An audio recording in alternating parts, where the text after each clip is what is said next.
So number one, we're going to do three case studies for about 30 minutes each. I need everyone to write down their biggest challenge with current creative financing.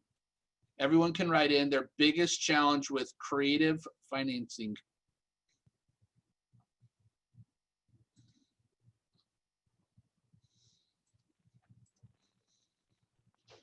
Okay, so we see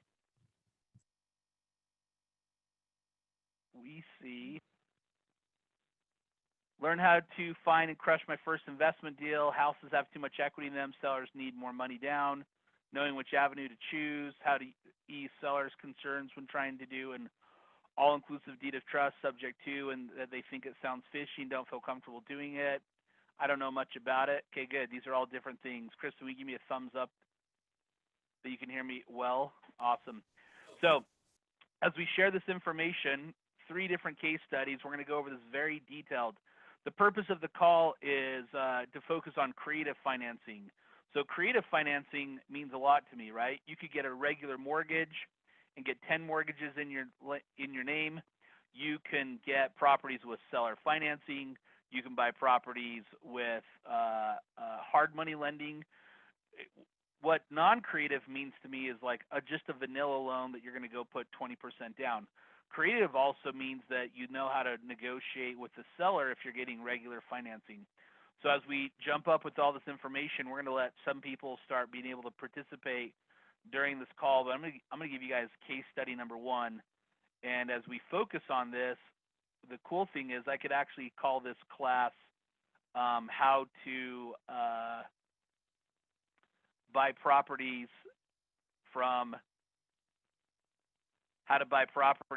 with like off Facebook, right? But knowing that we're not going to be covering how to buy properties from Facebook, you guys should all see my screen right now that says screen 1. Good, awesome, and we're going to share a bunch of information with it. So the first property I'm going to talk about is a property that I purchased. It's on 1832 South, 1100 East. And Dominic's emailing me this example real quick because we bought this property off Facebook. And what makes it creative is I want to give you guys the scenario with it so that you guys can learn how to be better real estate investors, okay? So here's the story with it. We found it, number 1, on a Facebook ad. So I like typing notes. So when I meet, a Facebook group. So during the Facebook group, as I get the property 1832 South, 1100 East, the Facebook group, basically an investor said, I'm looking to sell a property. It's pretty obvious when people are looking to sell properties. So most people say, I want to buy, I want to buy, I want to buy. What I like saying instead is, I want to, what can I help you with, right? Like, what is your challenge that you got going on? So as we are sharing this example, so number 1 is on Facebook. Number 2, it was the person's third assignment. Okay, it's the 3rd assignment they've ever done in their entire life, okay? So not a lot of assignments in their track record. So knowing it was their 3rd assignment, they were open to work with us or work together by buying this property. So the property had someone had passed away. So first question, when someone passes away and you've not done estate planning, what do you do? And I'm going to have everyone type in, what do you guys think you do next when someone has passed away and they have not done estate planning? I need as many people to participate with what you think you do, because I like that we learn from each other to get better results. Yep, and I can see the chat box. That's good. So when someone passes away and has not done estate planning, what kind of happens next? And as we're getting this property that Dominic's going to email me on 1832, 1100 East. Cool. So the next thing that happens is, good. Actually, there's about 35 people on this call. I want as many people to participate because I don't want to just talk the whole time. I want you guys to learn and grow. So we're not sure. Good. We find the next of kin. have to go through probate, figure out the probate situation, find a probate attorney, sell everything and move to the Bahamas, goes to probate, and the judge decides. Okay, fantastic. So here's what happens. Depending on how you hold title, you're normally going to have to go through probate. Each state is different. What the laws are in Utah are not the laws in other parts of the country. So you need to be familiar with that when you do estate planning, okay? So we found out that the owner of record was not the person who signed for the contract. So we basically had like a week to close. And while we had a week to close, we then found the appropriate documentation, and we found out we did not, it already had gone through probate. So number 3, property had already gone through probate. So when the property's gone through probate, there's an appropriate documentation that you provide to show who can sign on behalf of that individual. Do you guys know what that documentation is called for when you sign, who can sell or sign on your behalf to sell that property? Let's see how many of you guys know this. If you don't know, please say you don't know, but I want everyone to participate as much as possible. What is it called when the property goes through probate and the judge, when the judge assigns the property to someone? So I'm going to ask Dominic in a second. He's going to jump on. Dominic, do you remember what it's called when the probate has cleared and the probate is cleared and it goes back to you? So Dominic, actually I'm going to ask Kristen real quick. So Kristen. So I'll jump in on here there. It's usually, I'm assuming, the representative of the estate. Cool. Personal representative that's signed by the courts. Good. So some people call it a administrator of an estate. Good. Executor of the state, or a personal representative of the state. That is appointed by the judge. Okay. So what's good is we got the documentation from the. Thanks for jumping in, Dominic. We got the documentation, showed it with the title company. They then felt a lot more comfortable that we could close, and here's what we came up with. There was a family member living in the property when we did our due diligence, okay? And the family member that was living in the property that did their due diligence, they didn't want to move out in a timely fashion. So we're going to show you guys what this property looked like, and this is the importance of knowing about creative financing, okay? So the purchase price for us was $349,000, and this is a real case study. So here's homework number 1, and I'm going to have my team write this down. Homework number 1. This property is on 18th South and 1100 East, approximately. Actually, it's 1832 South, 1100 East. And it's approximately about 2,200 square feet. It's a rambler with the basement. It does have, if the basement's finished, what do you guys think the ARV or after repair value is in this area? This is actually not Sugar Hood. This is definitely the heart of Sugar House. 18th South and 1100 East is right next to the Harvard Yale area, just a couple blocks. So this is a super desirable area. So what do you guys think a 2,200 approximate square foot house is worth that is in Sugar House? Let's see what ARV after repair value of the property is. You guys want to type in a number real quick? Then we'll show you data, because it is important for us to know the importance of creative financing, because we got to be creative with how we move real estate.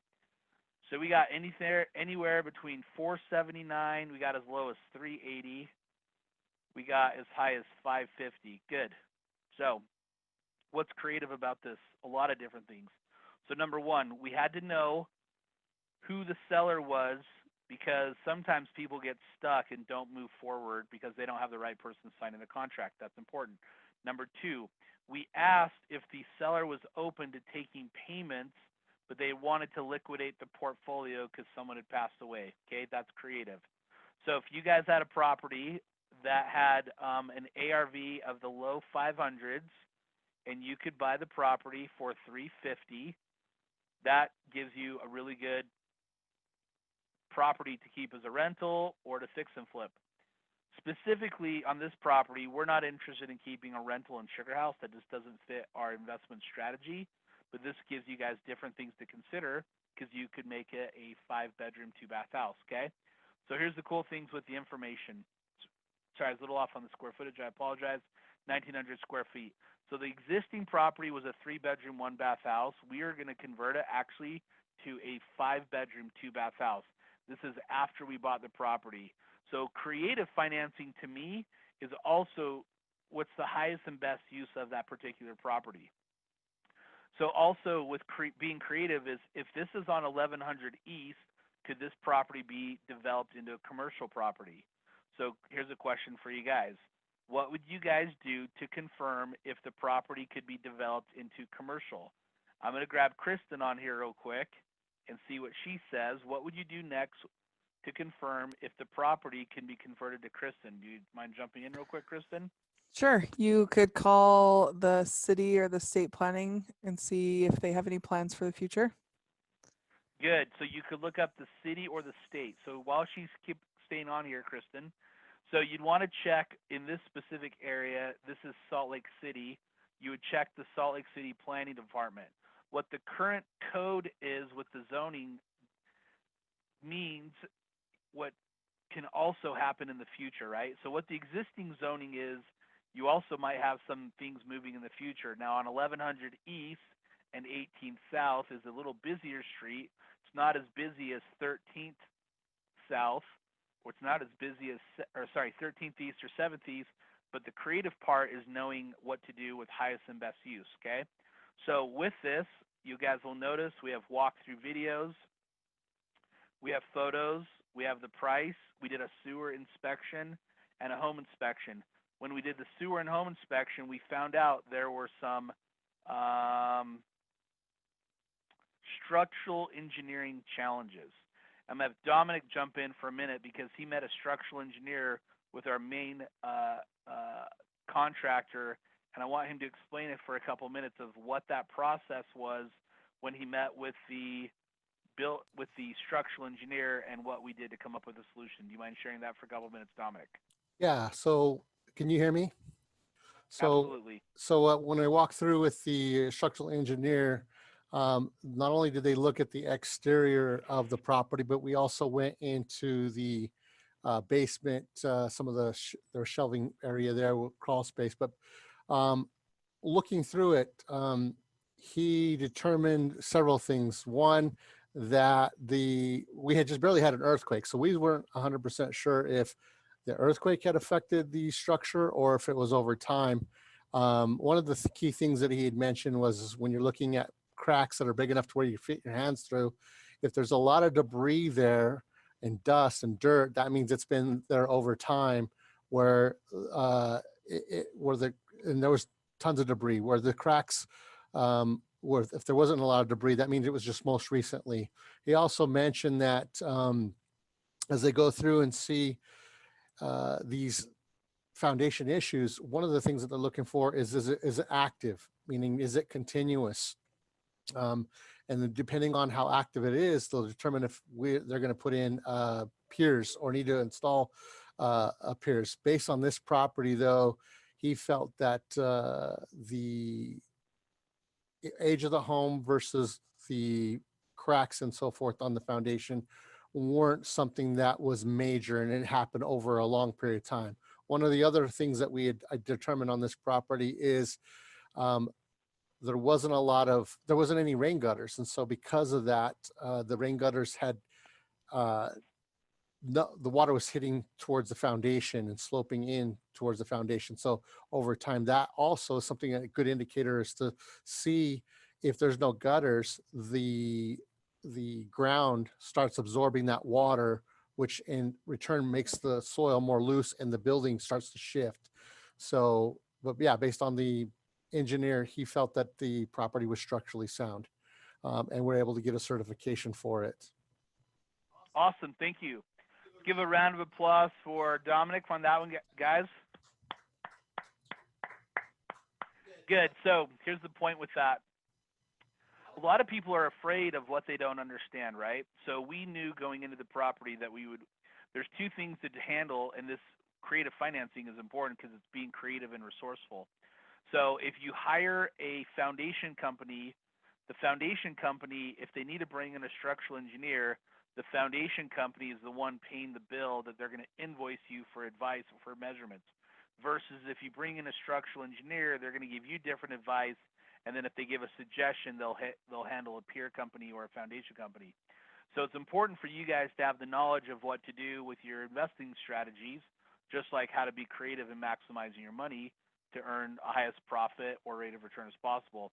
Daniel asks, what are some of the exit strategies you're in place just in case? Great question. Number one is we could buy the property and do an assignment, right? Number two is we could buy the property, have the tenant move out, trash out the property, then list it on the multiple listing service. Number three, we could buy the property, fix it up after we've had the tenant move out, and then hold it as a rental property. So there's a lot of different, you could use this as an Airbnb short-term rental. I don't love that option right now, but I have a lot of people that are overpaying for those different things. So there's good questions. Is the shelf basement with the low ceiling? Is the shelf basement with probably a 6.5-foot ceiling? So what we would do is I want you guys to check out these comps. These guys give you the comps of 275, 410, 454, 450, 500, 530, 550, and 569,000. So if you'll notice, we actually did a fix and flip on Emerson.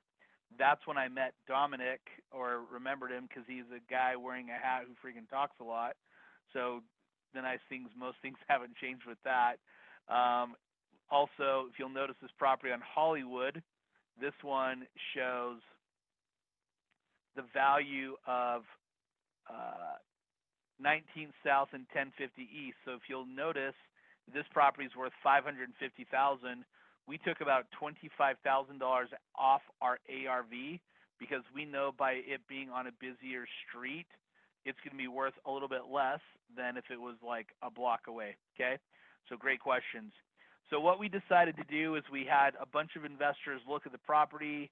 They watched videos. They had the opportunity to walk the property if they wanted it. Most of the people, because there was so much stuff inside the property, we just know that most people can't see past all the debris and personal belongings. So what we ended up doing is buying this property. So I'm going to call this tip number one, if you guys all want to write this down. Understanding how to utilize hard money or private money correctly. If we can just really dial that in, how to understand or utilize hard money correctly will really get you the returns that you're looking to do, right? So understand and utilize hard money correctly. So here's what I mean by that. Actually, how many of you guys on this call have actually utilized hard money before? If you guys can jump in, I want to see how many of you guys on this call have actually utilized. We have Adrian, Karen, we got Chris, we got Corey, we got Dan Liu, Daniel Hall, Gerald Vonatich, Dave Black, Don Bird, Gerald Dixon, Julia, Greta Coleman, Harry Payne, Jal, Jeffrey McBride, Julia Giles, Justin Roylands, Kathleen Harstone, Lonnie, Linda, Mike Palmer, Nancy DeCosta ×2, Nick Kazakov, what's up, dude? Paul Pugmire, Randy Gage, Reggie Lyle, Ryan Stevenson, Ryan Vance, Sebastian Bowen, Steve Garrett, Travis Osborne, Trevor Meekum. I'm giving you guys all talk outs right now. So what are the 3 ways people need to utilize hard money? Here's what I mean by that. Number 1, you can get a traditional hard money loan from any hard money lender that you guys can Google, okay? So you can Google hard money. Most hard money lenders right now are going off 20 to 25% of the down payment off the acquisition price, even with the high equity position, because they know that we're in uncertain times. Number 2, you can contact a person, someone that you have a personal relationship with that wants to earn a good rate of return that is not a professional lender. That's a great way to get involved. Obviously, you're going to want to get more familiar with that. Number 3, there are actually national hard money lenders that they'll actually give you lines of credit as you develop a track record, okay? So what we did on this specific property is we contacted one of our investors that we normally work with told them what we were doing, and they were happy to lend us the funds. Okay, that's a fantastic way for us to buy properties that you guys can yourself. So as we keep going with this example, I want to show a couple other things of the importance of creative financing, right? So number one, we found this property in a Facebook group. Number two, we worked with a newer investor that this was their third assignment. Number three, we had the right documentation on probate, getting it to the title company because we were going to fall out of contract. The wholesaler didn't know how to have this happen. Then before we did our due diligence, so I'm going to say number four, got a sewer line inspection. Yep, sewer line inspections and structural engineer. So question for you guys, how much do you guys think a sewer line inspection is costing these days? How much do you guys think sewer line inspections are costing these days? If you guys can type that in real quick, how much is a sewer line inspection costing these days? Let's see what you guys come up with. We need a lot of people to participate. Good, we're getting a lot of different ranges. So it looks like we have ranges from as high as 200, 150, 150, 380, 200, 500, 125 to 200, 150, 1,000, 200, 150, 500, 500. All right, cool. Sewer line inspections are running about $200 to $250 if you call ahead of time. Here are three things you want to do with that. We'll tie this back into creative financing. Number one, make sure ask the sewer line inspector if they cannot clear the line, how much does it cost for them to clear the line? Because they will charge you extra and like a la carte, more expensive. Number two, once they clear the line, will you go back and take the camera to make sure there's nothing wrong? So if you think about it, you're going to have a camera, you're going to clear the line, and you're going to want to re-camera it. Because sometimes things happen later down the line, just like doing our due diligence with seller financing, and you have some super expensive problems. So something like that would probably cost us about $500 if we had to do the camera. It got stuck. We cleared the line. Then we asked them to put the camera back in, but make sure that it's functional, okay? So these are different ideas of that we need for you guys to know how to be creative with that. So focusing back on this, so here's what we did with the property. We like focusing on the three most expensive sales because the three most expensive sales allows us to have an idea of what that property is worth, right? So if you guys will notice, this is a pretty nice property. This is one of the three sales, okay? So when we're lending money or we're negotiating, we're always going to see the three nicest ones to know that's what we need to make or mirror our property like. Now, if we're negotiating to get a lower price, we're going to show the three ugliest, worst houses with problems because that's important for us to review like as we're building up our portfolio, right? So this gives you guys an amazing example of what your ARV or after repair value looks like. Someone smart that's now in prison said, don't innovate. So let's see, what did they say? Don't innovate, imitate. Yeah, don't innovate, imitate. What he meant by this real estate investor did some shady stuff about 7 or 8 years ago, and he's prosecuted by the feds. But I really did like don't innovate, just imitate. Here's an example. Copy people that are already more successful than you so you can get better results. So I'm going to share an example. There's a guy named Peter Fortunato that I actually called today. Dominic was in here, and we didn't get a hold of him, but we left him a voicemail. He talks about lots of different ways to structure deals. I'm going to show you guys this binder real quick. So how many different ways do you guys see usage of real estate? If you guys can type that in real quick. Dominic, do you mind telling me what are the different uses you see with real estate real quick so you guys can all participate? You want to jump back in, Dominic? Yeah, I'm here. Looks like I see from what I can tell from this book here is he's got profits, he's got growth, income, management. In fact, let's switch this around here. Let me see if we can pin this video here. Oh, there we go. Now we got a large view of it here. So growth, profit, income, management, you got amortization, security, tax benefits, and use is what he's got. That will close. So yes, we got it. Cool.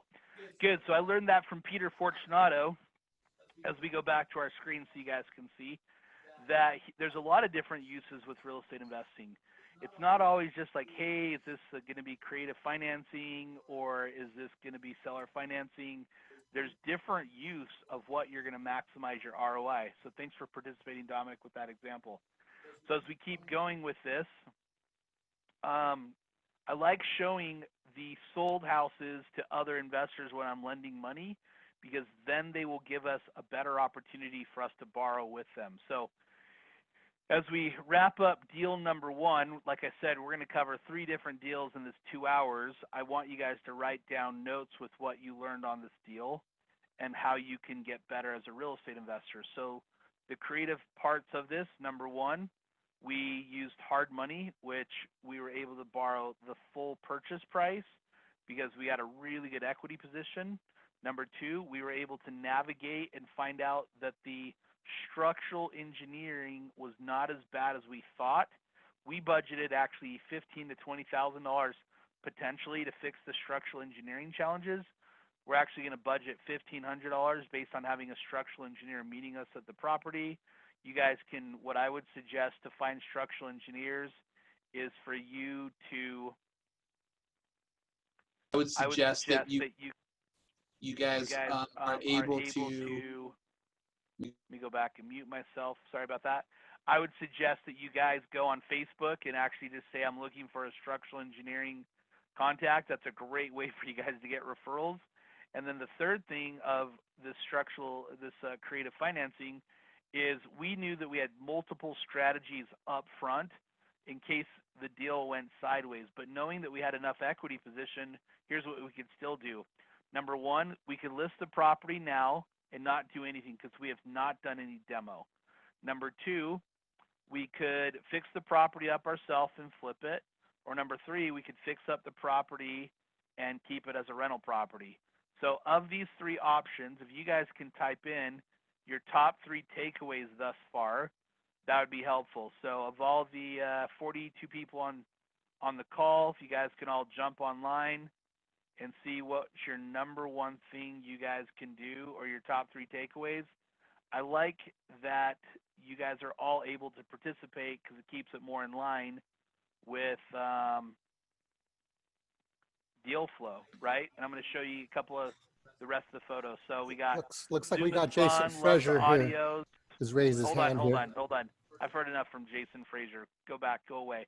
So we got structural engineer inspection may be able to help get a better price, utilize hard money correctly, know your comps, look at the photo styles as a comparison, utilize hard money Facebook group to find properties. Here's the cool thing. We're going to share 3 different properties in the last 30 days that we all found from Facebook. So that's why I'm on Facebook late nights and weekends doing that. So how about, why don't we do this, Dominic? Why don't you grab Jason Frazier and let him ask his question virtually, because he's a very intelligent person. So why don't you grab him real quick if he has a camera, and let's actually hear his question. Oh, I didn't have a question. Oh, okay. All right, Jason Frazier, no problem. So here's the cool part as we look at the remodel. We're really, really, really focusing on what the current houses look like so we can just imitate. As we go to the next project that we're talking about, I'm going to have Kristen share her top 3 takeaways in a minute, but I wanted to share you guys this photo. If you'll notice on this shelf basement, we literally just have to copy our competition to maximize our profits. Copy our competition to maximize our profits. If you'll notice here, they have not beadboard, but they have a chair rail or casing on the top. On a property that we did about 5 years ago on Emerson, we actually put beadboard on the walls. So we're going to give a couple minutes for Kristen to share her top 3 takeaways. We're going to let Dominic then share his top 3 takeaways. Then we're going to transition to the next house. So go take it away, Kristen. Yeah, so mine was tip number 1, how to understand and utilize hard money correctly, because I think there's a difference in using hard money and using it the right way. And so that was tip number 1. Tip number 2 is copy our competition to maximize our profits, because I've seen us do that in the last 6 houses, I would say. And we've just done simple things like finding the right stager and just updating walls and cabinets, and it's made a huge difference. And then number 3 was just knowing the line of progression, as far as if you're finding a property where someone's died, just getting the right probate, the right paperwork, because if you don't have that, it can kill a deal. So those are my top 3 so far. Cool. So here's the nice thing for Lonnie. Out of respect for Lonnie, we don't want you to get sick, so we're going to let you just be able to jump in and watch the calls. Nice recap, Kristen, of the top 3 things. Dominic, why don't you share the top 3 things that you took away from this presentation? Then we'll actually let Lonnie only for a couple minutes because she needs some sun. Go ahead, Dominic. So the sewer line scope is obviously a huge factor when we're dealing with properties that need to be renovated and rentals in general. Having several people on your phone saved to be able to call them, to be able to do sewer line scopes, I think that's a big thing.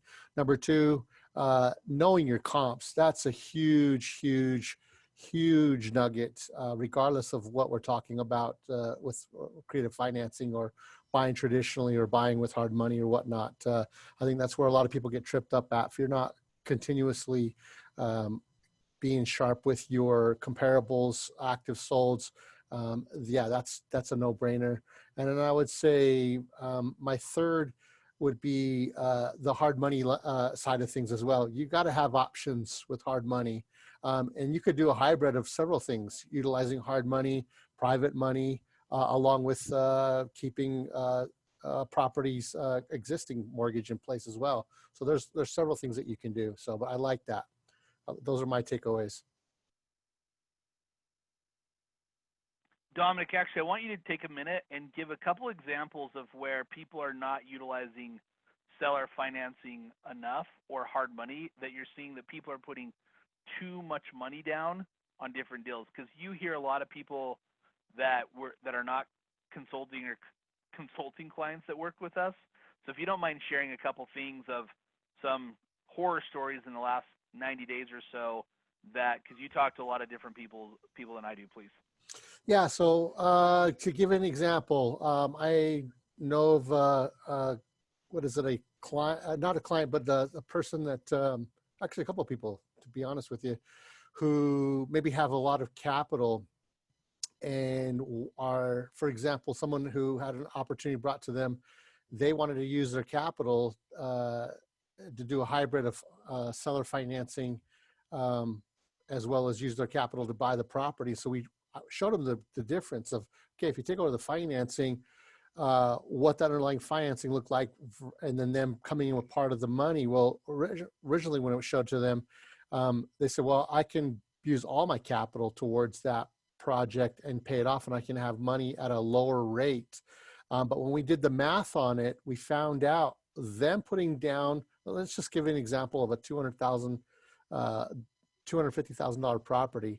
By them putting all their money down on that property, I think their money costed them like around 2 to 3%.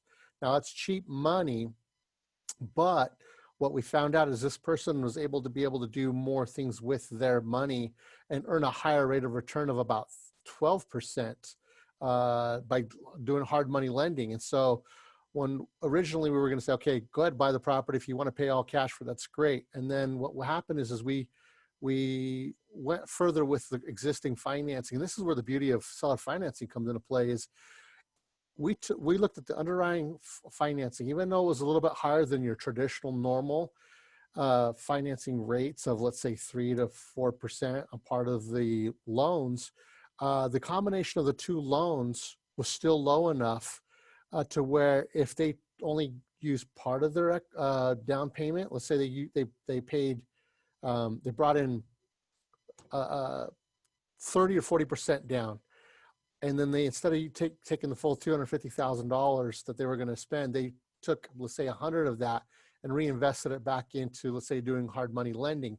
When we blended the rate together, they had a higher rate of return on their investment by being able to put less money down and still being able to get the 12% rate of return. So that's one example that I'm seeing some people putting more money down than they need to.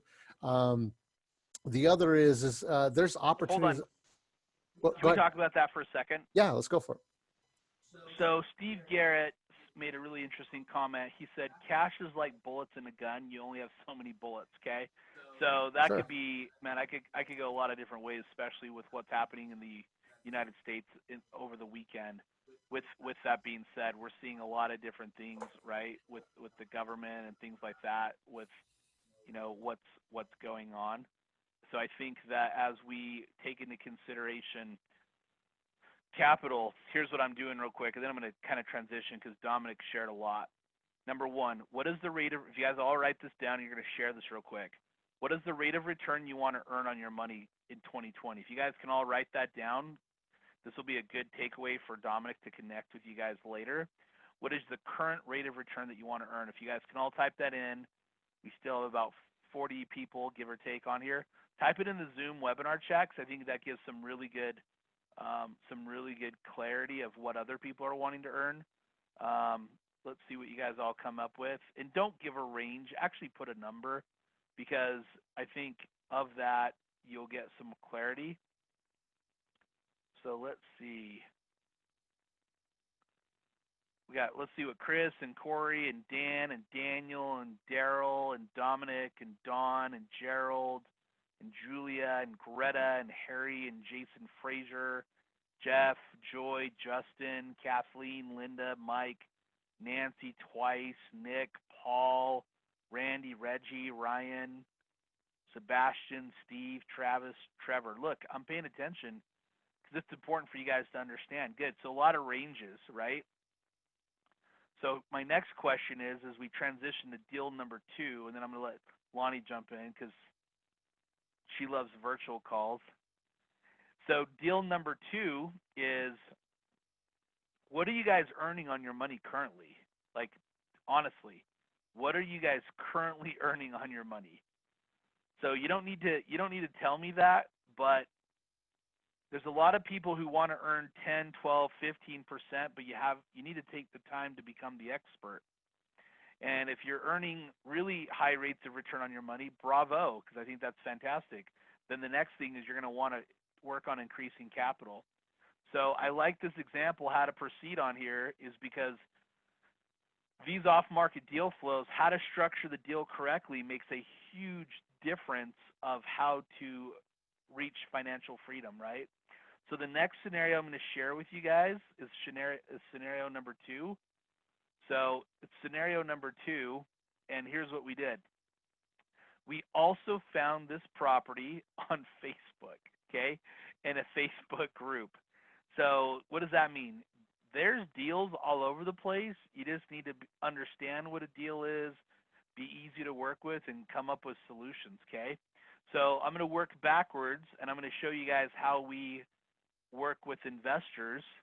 So if you guys will notice this, we like showing the story of the property, okay? So we always use the tax data first. And what does this have to do with creative financing? Everything. Because if we would have been negotiating directly with the seller, we would have bought this property with seller financing, because the seller only got like $10,000 at closing. So approximately, so knowing what we know now, we would have done this way different, but we didn't control the contract initially.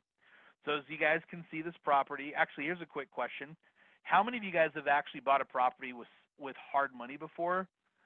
Sorry, I've asked that. With seller financing, you legitimately bought a property with an all-inclusive deed of trust, a note and deed of trust, or a subject to, or contract for deed. I'm even okay with that.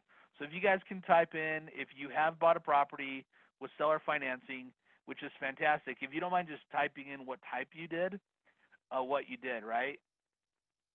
So yes, yes, and Matt's name, yes, I've made good money on that property. Yes, with seller financing. Yes, good, good.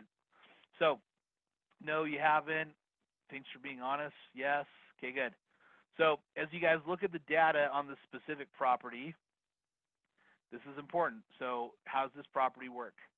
So deal number 2, deal, gotta love Microsoft,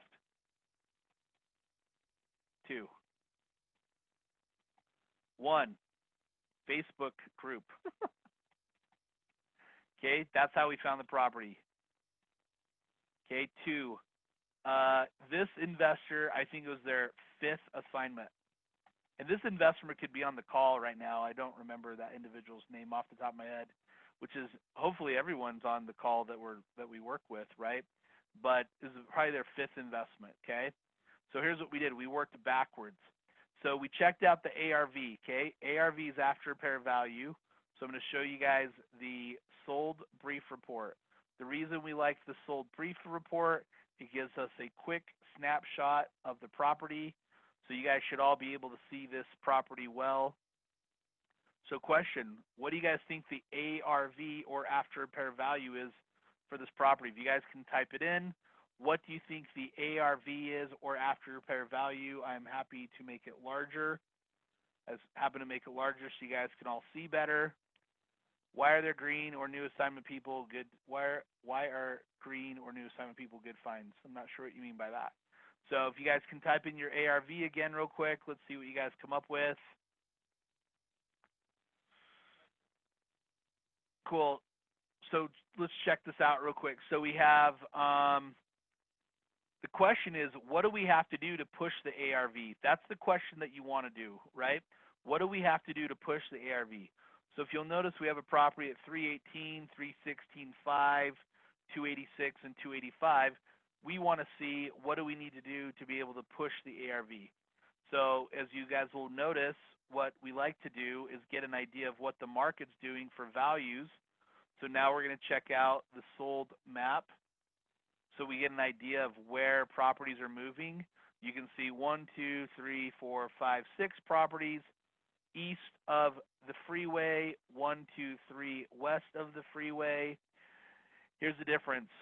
This area, so this is a funny example. East of State Street in Midvale is considered East Midvale. It's where the rich people lived. West of State Street, but east of the freeway, I would consider Midvale. That's where I grew up, okay? So I grew up in Midvale. You guys can see Joe Morley's on the map. I actually probably grew up right next to house number A as in Apple, okay? West of the freeway, I like calling Mexiville, okay? So I grew up in Midvale, had a couple friends in Mexiville, didn't know a lot of people in East Midvale because we went to different elementary schools. So this gives us an idea of where the map is. So if you guys are investing in other parts of the country, got to pay attention to different geographical areas, right? So let's now check out the sold map. So creative financing is super important because you got to know the right data, because then once you know the right data, then you know how to be creative, okay? So here's a good example of what a property looks like that's fixed up. So it's an all brick house. This gives us an example of what we need our property to look like inside. The avenues are old. Yes, avenues are old. The avenues are up and coming. What's interesting with the avenues, we had a friend pulling comps on the avenues. Now, the avenues in Midvale, the avenues in downtown Salt Lake, are those the same? I want Kristen to jump on this call real quick. Kristen, while you're jumping back on the call, she's probably eating some spaghetti. What is the difference between the avenues of downtown Salt Lake and the avenues in Midvale as a property manager? Do you mind sharing a couple opinions of what the difference would be? Let's say it's the same square footage of the house, same year built, but as a property manager perspective, I know I was going to say I'll ask you stuff out of the blue. What type of tenant do you think is going to be different in the avenues in Midvale versus the avenues in downtown Salt Lake? Because this is an important factor because this could be a really good rental. So go ahead, Kristen. For starters, your rent in the avenues are going to be much higher than your rent in the avenues of Midvale. Just because downtown Salt Lake Avenues is a more desired area. I've had rentals there and I've had rentals in Midvale, and the rentals in the avenues downtown Salt Lake just produce higher rents. For 2, your tenants are probably going to be more like higher end students going to the U, for example, or traveling into Salt Lake, and they're working downtown somewhere at one of the big skyscraper buildings. They might be shorter leases downtown Salt Lake. I leased to a lot of doctors down there where they were only here for like 6 months doing a training, but we were willing to do a shorter lease because A, it was higher rent, B, they were lower risk, they were hardly ever in the units, and when they left, it was like they never lived there. So those are some things to consider. And then avenues in Midvale, you're going to be lower tenants. They'll still fill probably pretty quickly, but you'll have to burn through maybe like 5 or 6 applications to find a qualified one before you find, in the avenues, you'll probably get 2 or 3 qualified applicants, and you're going to have to just go with like the first come, first serve kind of thing. So your rents are going to be lower. Your family dynamic, you might have like 4 or 5 people trying to fit into a 2-bedroom.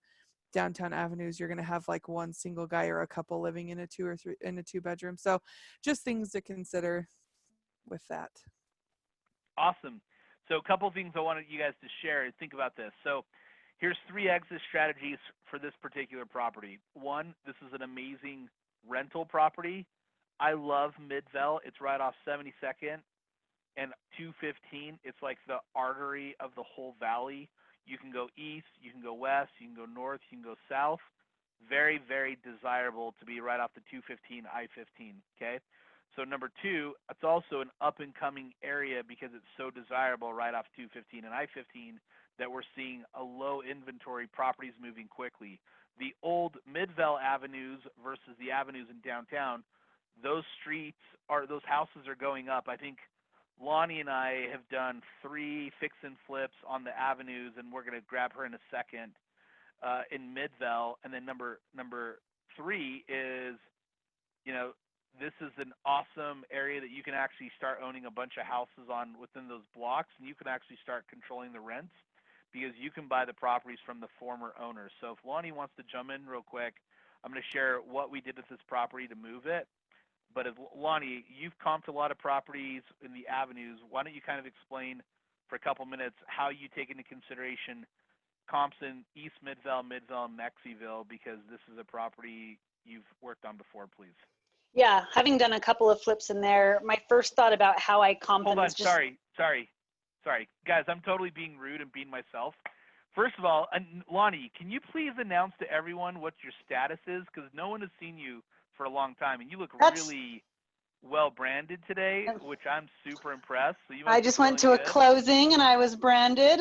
Are you asking about why I'm glowing or why I'm branded? How about all the above? Why don't you go ahead? That was Dominic's idea, so you got to give him some street cred when you see him next time, okay? No, I'm glad to be branded for a closing. It was great. Glad to be on here. Yeah, I haven't been into the office for a few months. I am expecting my first baby. Yeah! My second trimester, and just started announcing to people in the last couple of days. So very, very excited. Wait, you're in school? You're in a trimester right now? Yeah. It's a rough the first one's rough. I'm hoping second's a little easier. Nice, good. Okay, good. So because she's glowing so well and so well branded, why don't you go back on the comps and I'll be quiet for a couple minutes. So go ahead, because you're very, very familiar with the different pockets, especially us working together for a long time. So please share it for a couple minutes with that, please. Yeah. Thanks, everyone. All of your comments are so cute. I appreciate it. The first thing I thought about in the Midvale avenues, kind of like you mentioned, State Street being a barrier, and then I-15 being a barrier. And by barrier, I don't mean barrier of entry, more of like an invisible boundary, perhaps. Just like you were talking about in the avenues of Salt Lake proper or in Sugar House, east of 7th is different than east of 13th is different than east of 17th in Sugar House area. Midvale follows that a lot the same. West of the freeway is different than between the freeway and State Street is different than State Street east all the way up to 13th.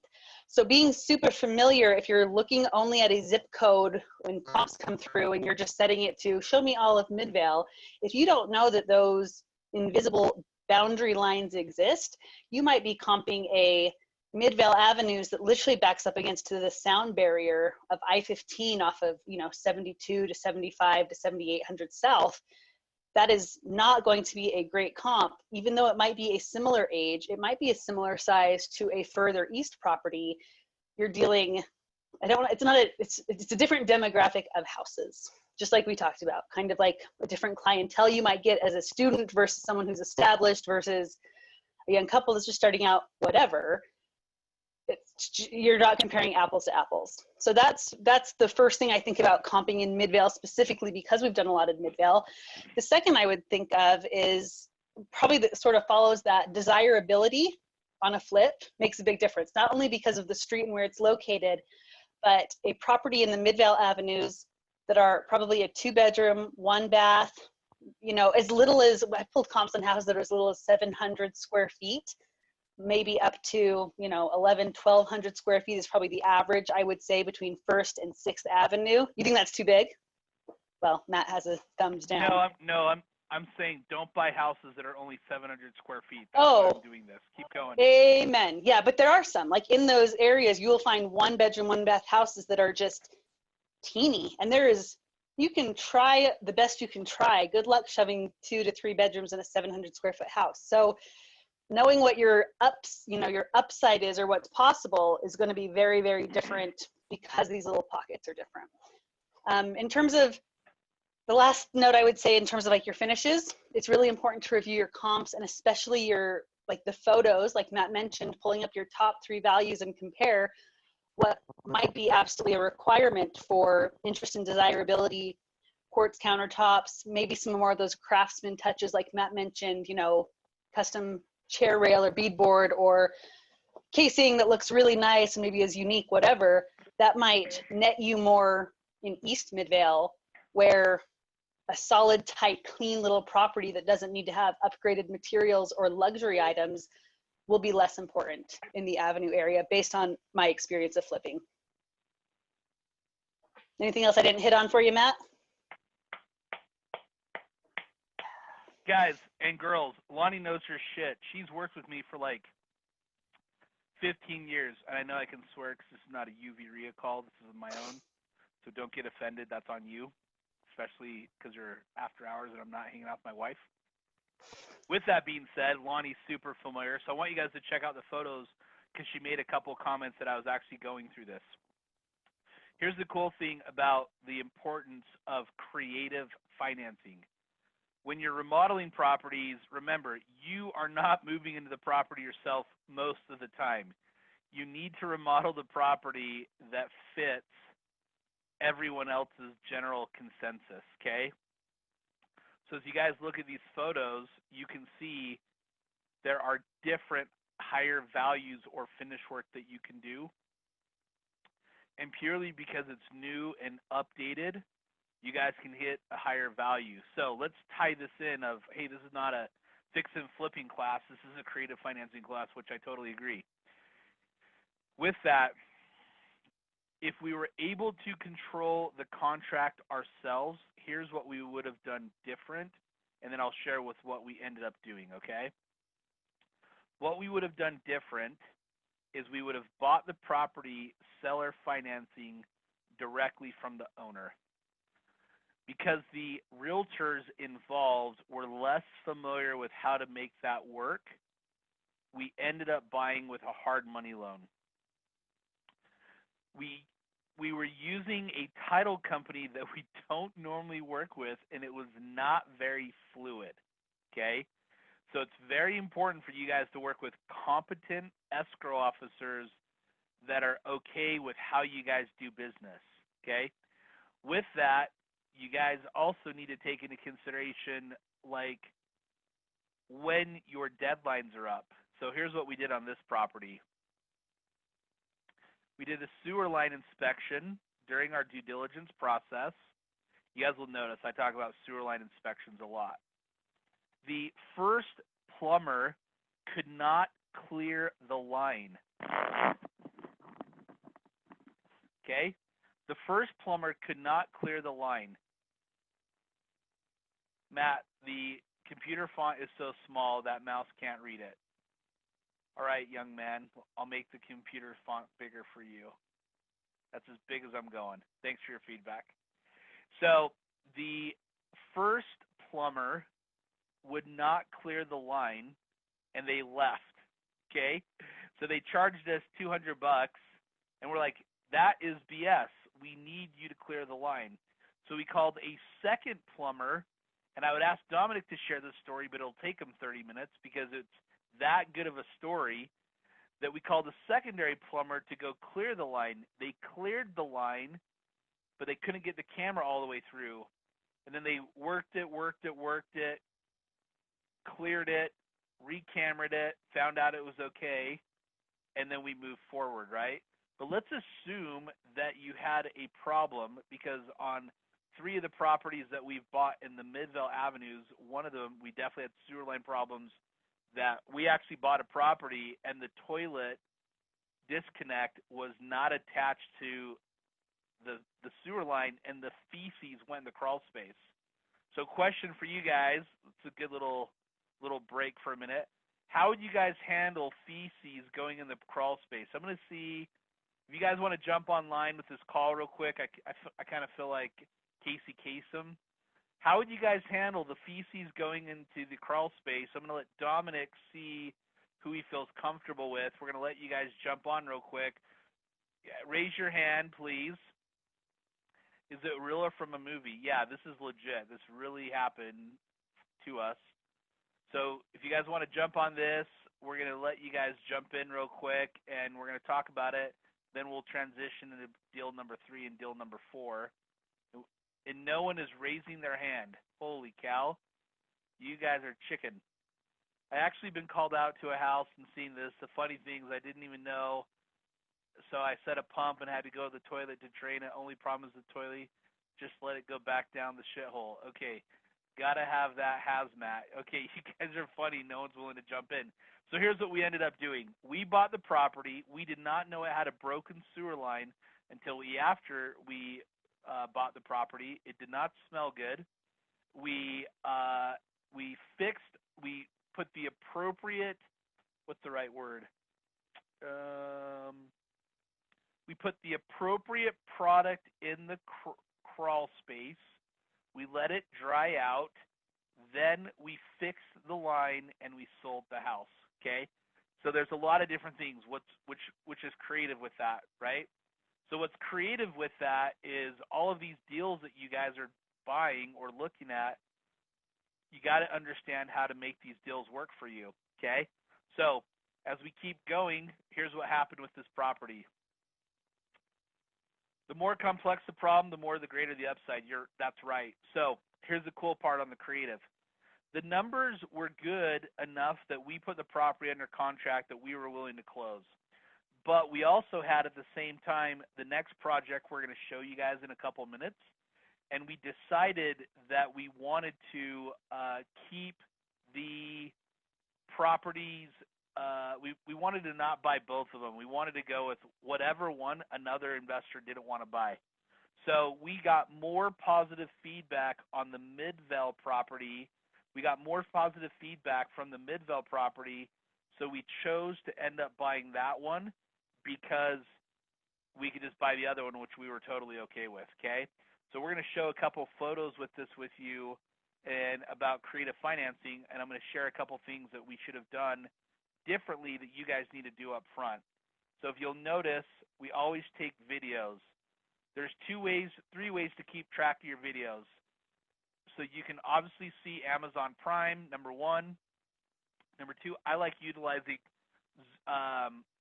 YouTube because it doesn't take up a lot of space.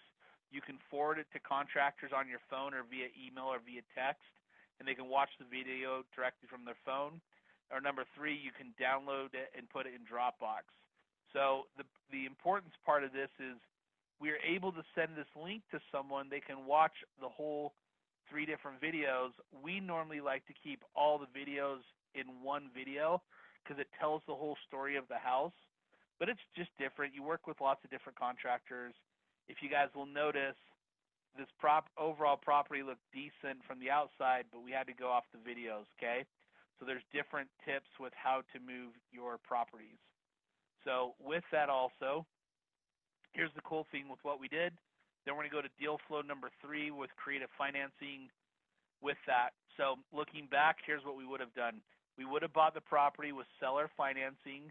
The sellers were behind on their mortgage, so they didn't really care. Both the realtors did not understand or feel comfortable explaining seller financing. We would have actually paid a little bit more money to the seller if they were willing to do it, but we had a short window.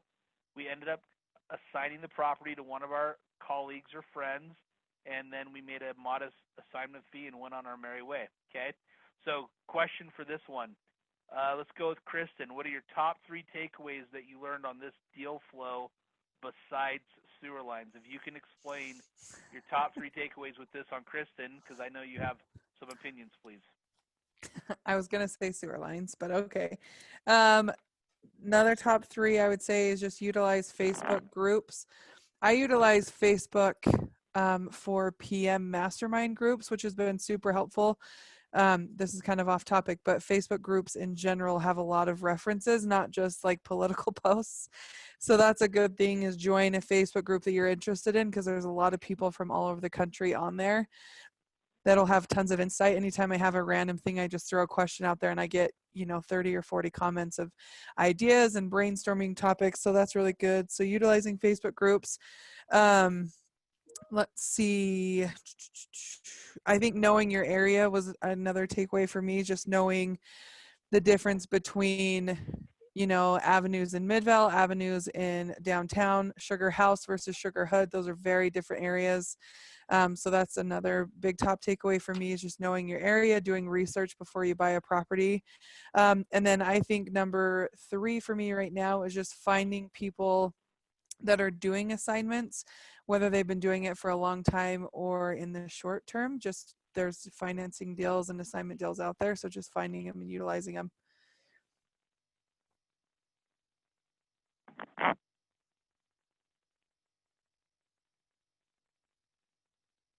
That's it? You don't have anything else? That was a sewer line. Do your sewer line inspections. Know your pricing. I know you took that one away, but we've talked about that a lot. I'm seeing a sewer line pattern. Why do we keep talking about sewer lines that much? Because you take a financial seminar if you don't do it. What do you mean by that? Meaning it can ruin your numbers if you don't find your sewer line early on and you do a bunch of stuff. It can, like, for one, if you finished a basement and your sewer line was uncovered at one point and now you got to do knock out concrete to fix it, your price could have just doubled or tripled, and that immediately takes away from your return. So I think knowing your sewer lines is super important, just like a foundation. Know your structural integrity of a property before you start adding walls or building basements and doing all those things, because the more you know up front, A, it helps you determine how you're going to flip the property, but B, it also helps you determine what you should get the deal for. Just like buying a property that has a shitty tenant in there that isn't on a lease, that isn't paying checks with, or paying rent with checks, or paying with cash to some unknown party. Tracking that down for an eviction can delay you 3 months of money lost. So I just think the more you know up front, the more you do your due diligence up front, the better your numbers are going to be on the back end, and the more consistent your deals and flows will be. Awesome. So a good question with that is, if you guys will notice on the screen, something that we've incorporated based on feedback from COVID is the importance of getting check-in or inspection reports, right? So something that we got a lot of feedback from people is like, hey, look, we love your style. We love what you're sharing. How can we listen but not like do coaching or consulting as frequent, which is totally understandable. And the feedback we got is, hey, we want people to be able to call in every Wednesday at 12 o'clock for 30 minutes and get real content that's very applicable to what they have going on and the opportunity to ask questions. So what we did is we rolled out what's called inspections. Inspection allows you to have 50 power half-hour calls live on a weekly basis. I'll transition. This is my intermission. Here's my intermission for the halftime show. But what it allows you to do is to jump in every single week for an inspection call, and it's $1,000 investment for a year. Basically, that's breaking it down to $82.50 a month, or it's down to $21 per call.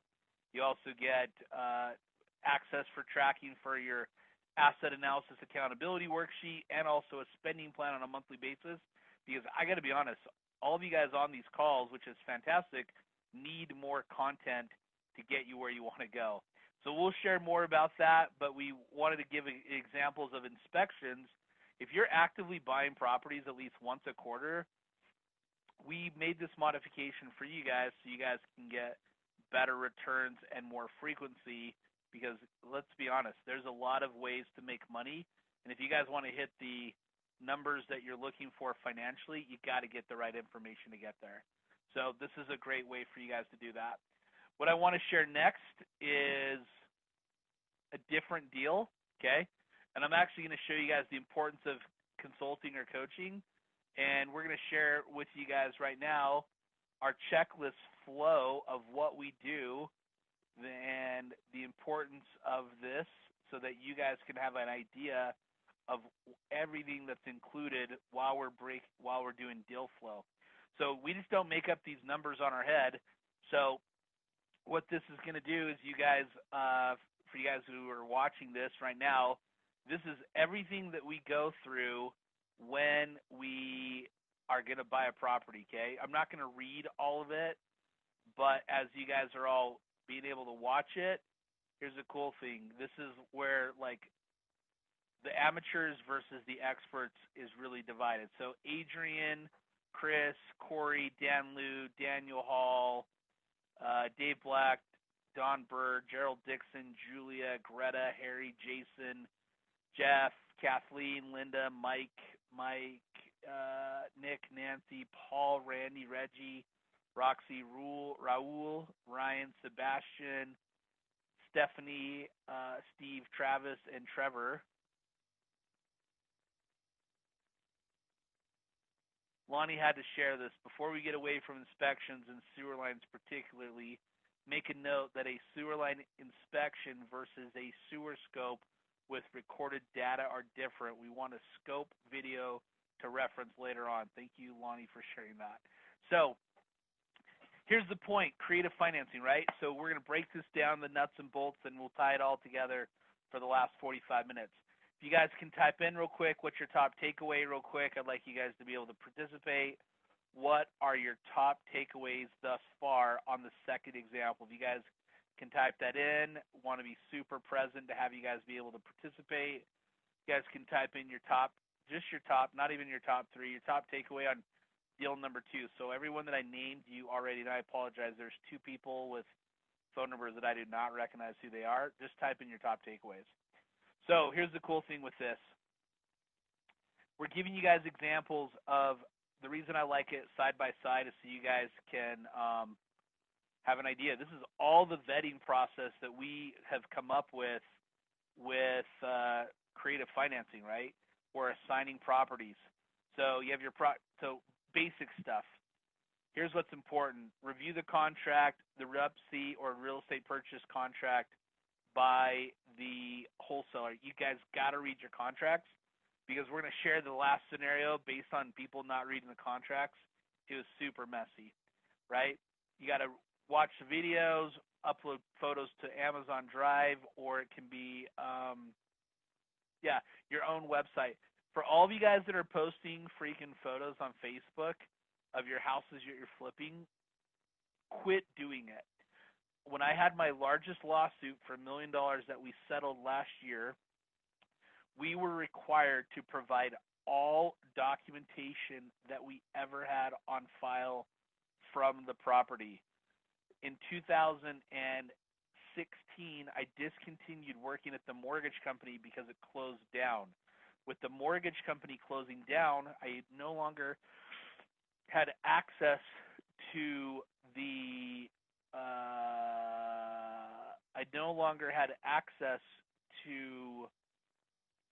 the emails, okay? And when we went to court, I got hammered on why I didn't have access to emails, even though how organized I am. So it's important. I don't like showing before and after photos on existing projects. I like showing before and after photos on projects after, okay? So that's important. It's important to write up a scope of work. So rebuild letter. These are all the things that are important when you're doing properties with creative financing, because these are all the details that you've got to understand even before you buy a property. What's a rebuild letter? A rebuild letter, as you guys will notice it up here, is you request it from the city. It's very common on what's called non-conforming duplex, triplexes, or fourplexes. It's also common on single-family residencies with permitted or unpermitted mother-in-law apartments or accessory dwelling units. So we're closing on a home in 2 days that has it is not clear that has a single-family residency with a mother-in-law apartment. It's important for you guys to understand the differences of these two, okay?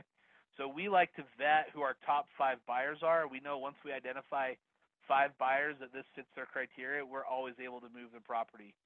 Dominic, I'm going to have you jump in real quick. Can you mind sharing the importance of how we identify who our buyers are, and then so you can move properties for, especially with creative financing, please?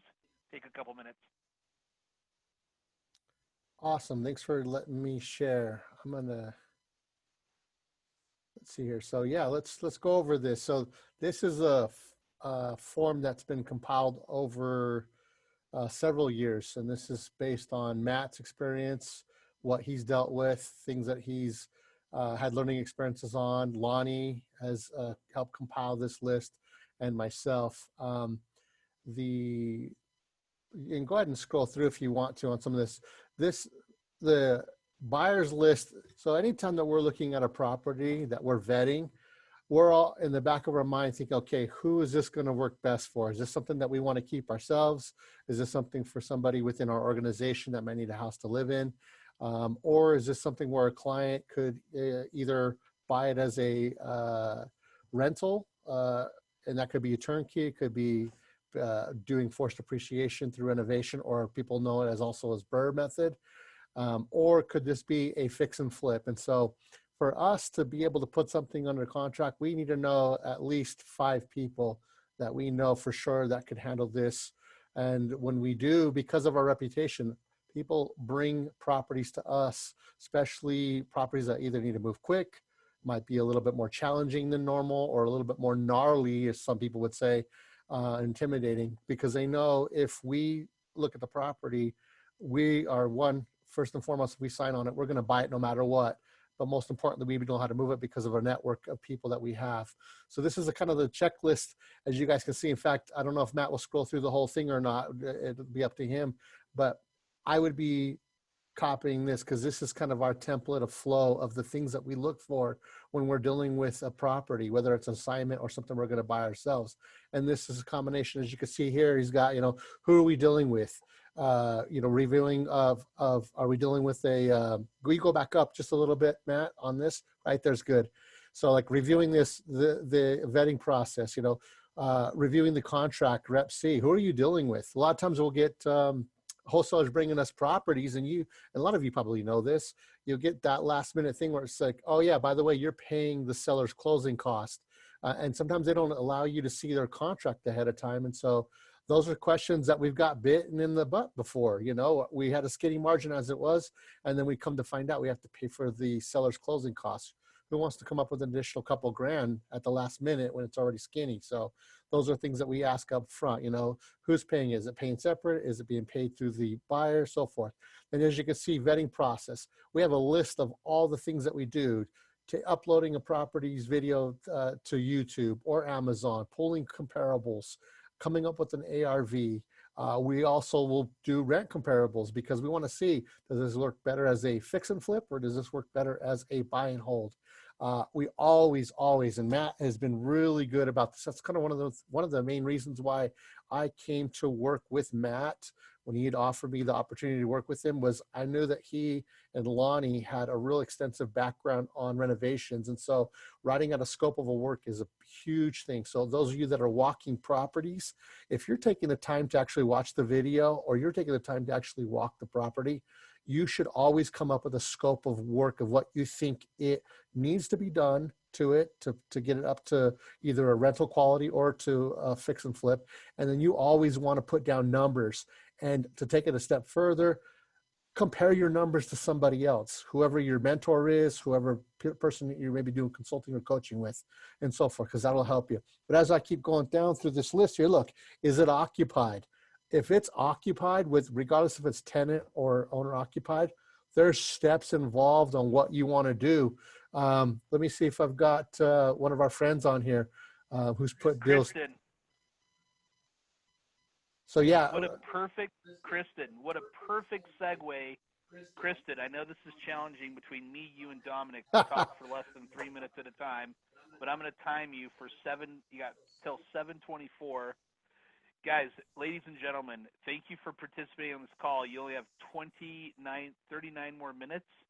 We're going to this is where like the rubber meets the road for you guys to make a lot of money, because creative financing is all about these details. And if you don't know these details, it doesn't matter how the hell you're going to do a seller financing. So Kristen's going to talk about, we're going to see more properties that have people living in the houses that we don't want. So can you please take 3 minutes and 30 seconds, Kristen, in explaining as a property manager or dealing with this, what you need to do as owners to have the best success rate, please? Yeah, make sure that your tenants are on a lease, current lease if possible, but any lease that you have a copy of would be perfect. Make sure that you have a clear ledger of when rents are being paid. So what amounts due, what amounts been paid, and what amounts left over. So just make sure you have a clear ledger, and having tenants put money in a bank account does not count as a clear ledger. You have to have something else showing how much was due, how much they paid, and if there was a balance left over, and show that transitioning to each month. We need to have names and phone numbers if you have it, but at least full names of people living in the property. So those three things would have saved us. I mean, in just a recent examples, just having those three things would have saved us at least probably 3 months of vacancy time. And I know it seems silly to have a lease agreement, a ledger, and names of your tenants, but you would be really surprised how many people don't have that. So that right there would definitely speed up the eviction process. Kristen, would you recommend anybody who's going into an agreement with buying a property with existing occupants to get that ahead of time? Absolutely. And what did that cost us? Do you think, just ballpark? If you account into the unpaid rents plus the eviction plus having to go to court and doing the lockout, I would say easily between $6,000 to $8,000. Easy. Wow. Just to get those three things, that's expensive. Mm-hmm. If you don't have them. Yeah. Because what happens is it makes it easy for the tenant to fight the eviction, right? If you don't have any accountability at all, or any kind of record or anything, then your tenant's basically living there as a squatter. And so to get a squatter out, it's challenging because you have to prove a paper trail. You have to prove. So what we did is we had to go to the utility record so we tracked down their water, sewer, and trash. We started there, and we found out that the tenant had the water, sewer, trash in their daughter's name. So we ended up having to evict the daughter, which she didn't even live in the same area as the house we were buying, but by tracking her down and doing the file on her and then finding her, then she finally called us and said, oh, no, wait, this is my mom my mom and my sister, I'll get them out. And so we still had to go to court. We still had to get a constable. We still had to lock him out. We still had to do all those things, but at least we had someone on the other end that was like, okay, I'll help now. If you're going to go after me, I'll help. So yeah, it can be really challenging if you don't have any of that information. If you're not treating this as a business, if you're not treating them, as tenants in your home, and you're not treating this as like money in, money out, you're looking at a profit and loss, then it'll catch up to you. At some point, it will catch up to you. In 10 years, I've seen it catch up to a lot of owners, and it will happen. Great point. I like that. One other thing I'll add to that as well that we've been starting to do is doing escrow holdbacks. Those have been able to save some of us as far as our the costs that were occurring. If you're doing an escrow holdback, what that allows you to do is be able to hold some of their what is it, the amount of proceeds that they're going to get from the sale, and be able to hold that in place. So that way, if they don't move out, then we can go ahead and use that. But again, you got to check with whoever's putting your agreement or your addendum together to make sure that the language is in there, indicating the instructions for your escrow to be able to utilize that. So looks like we got some other people chiming in here. We got, what is it? Steve says, by the way, tenants have inherited seem to be more problematic. We got Roxy who says, I usually put that in the contract hold part of the closing. Good. I like that. I like that. What are your thoughts, Matt, about this? Yeah, great question. So a couple of things that Shiny Kristen said. Holy cow, you have like a oil of Olay light. You look so fresh and so clean. Your wife is lucky. Tell me about it. You're welcome. Okay, so that's why I like having us on these calls. So a couple of things. I've left this part on here for all of you guys to take a photo or a snapshot of if property is occupied. There's 1, 2, 3, 4, 5, 6, 7, 8, 10, 11, 12, 13, 14, 15, 16. There are 16 things that we utilize going through this process, right? So think about this. This is one challenge of creative financing that we have different things we have to do, and this is what makes a big difference of I've never had a problem come back 10 years later, but the lawsuit that we had last year, the statute of limitations, I think, was either 5 or 6 years when that problem came up again, and I got to deal with it, learned a lot from it for about 3 years, okay? So this is the importance for all of you guys as you're doing creative financing, different things that you guys can learn, right? Now, what I wanted to share is different parts of the inspection as we keep going, because we're going to go into our last deal in a minute. The cool thing is Dominic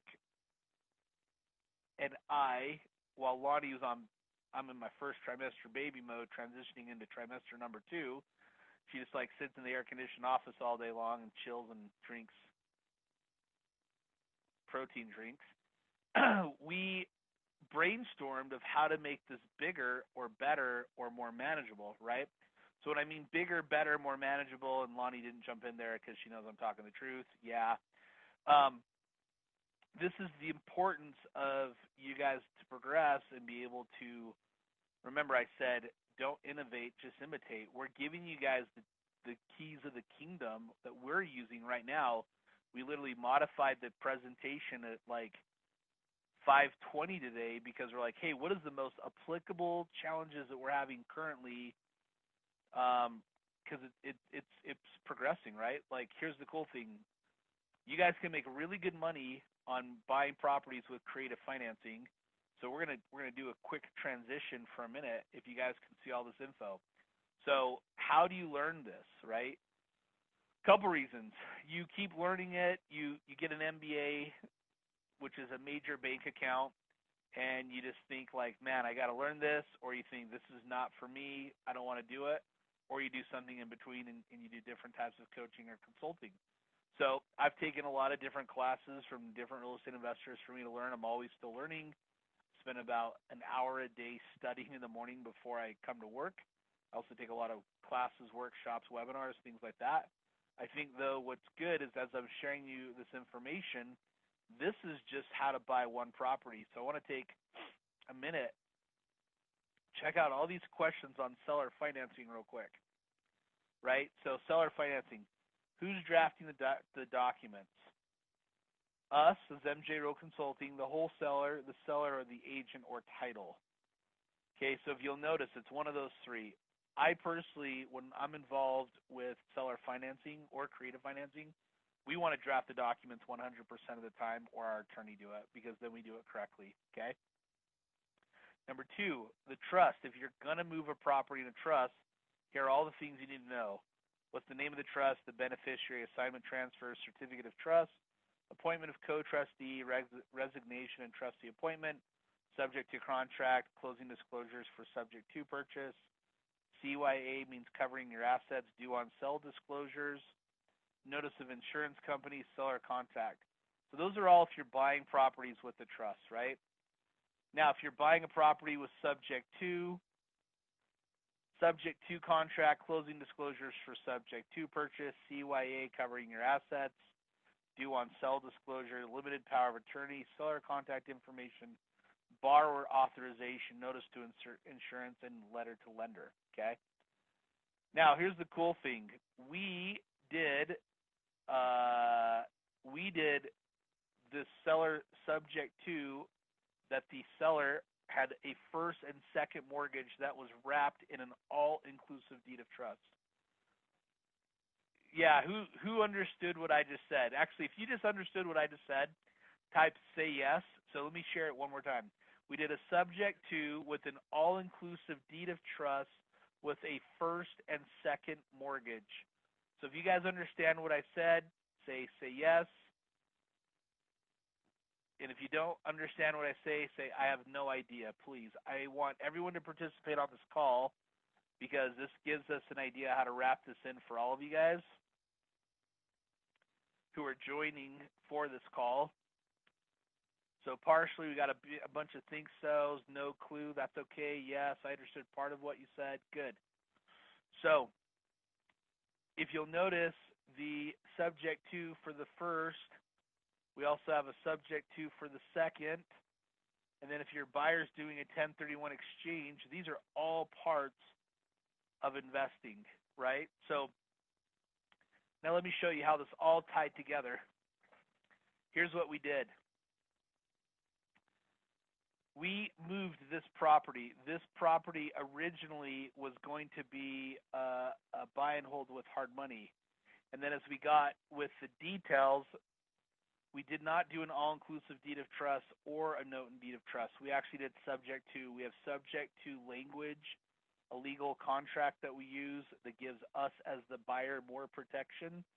And it's amazing for us or for you to learn how these different processes work. But I'm going to share the nuts and bolts, and then I'm going to tell you what actually ended up happening because this is your layered seller financing. So I'm going to say it one more time. We got the property with subject to financing, number one. Actually, sorry, the best part. Let me go back. Guess how we got this lead, ladies and gentlemen. Guess how we got this lead. Deal 3. Facebook.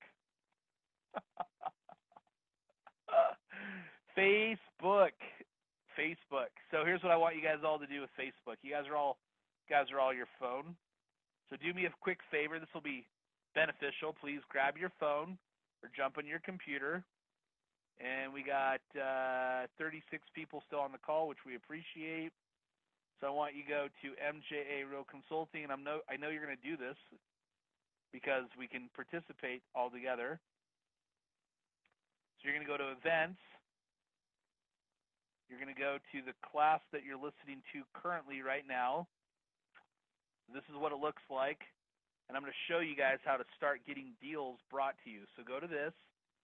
We got all 36 people, so I want everyone to type in once they're on the Facebook on their phone or in front of their computer. So if you are in your phone or your computer, I want you to say, I'm on it. You guys are on this page.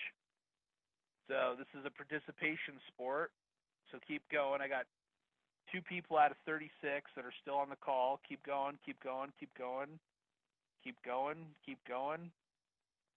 All right, good. Here's what you're going to do next. Okay? You guys are all going to have different things. You're now going to share that you went or that you're going. I want you to go to post. The next part, you're going to put post, and you're going to tag 3 people, okay?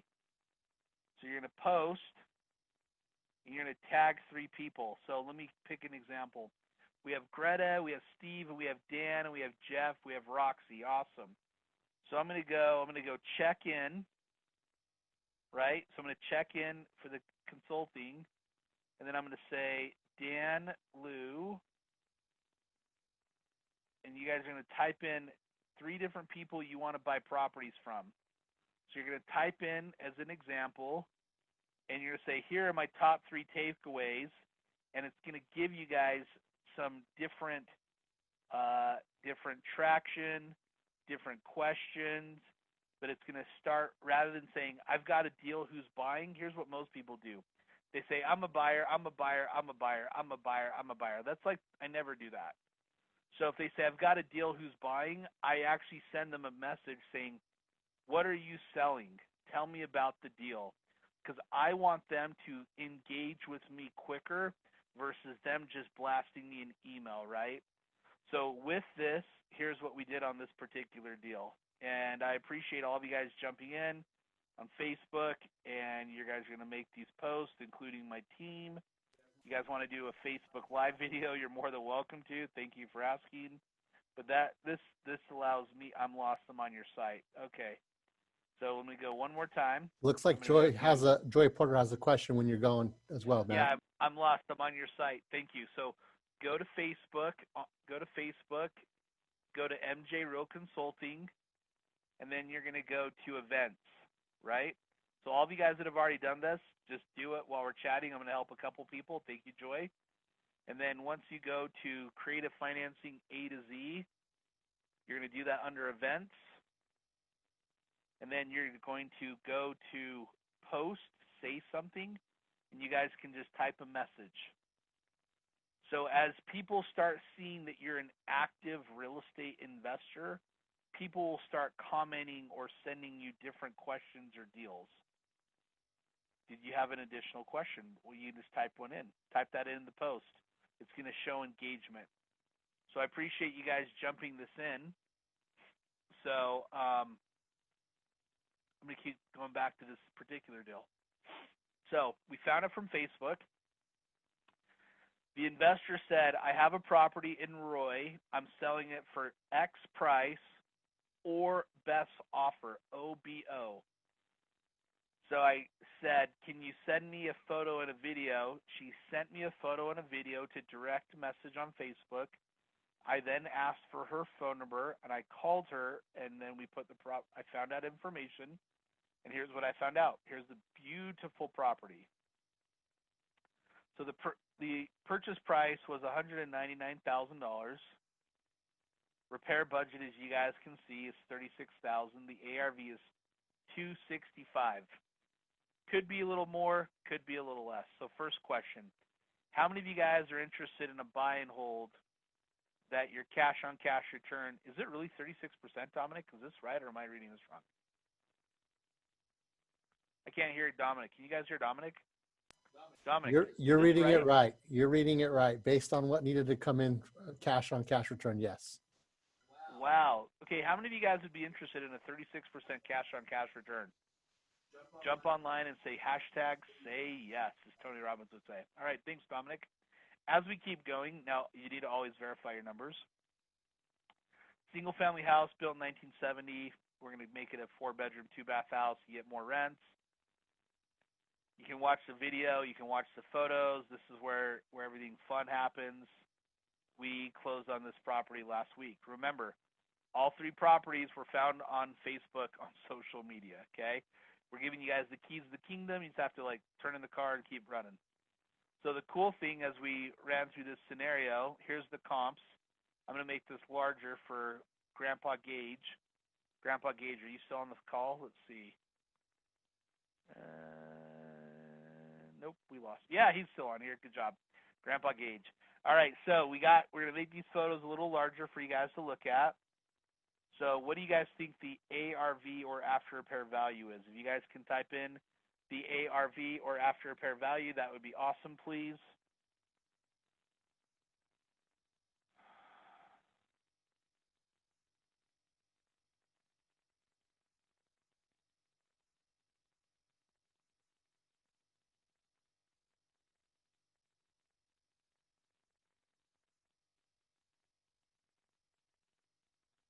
Good. You guys are all typing in ARV numbers. Keep going.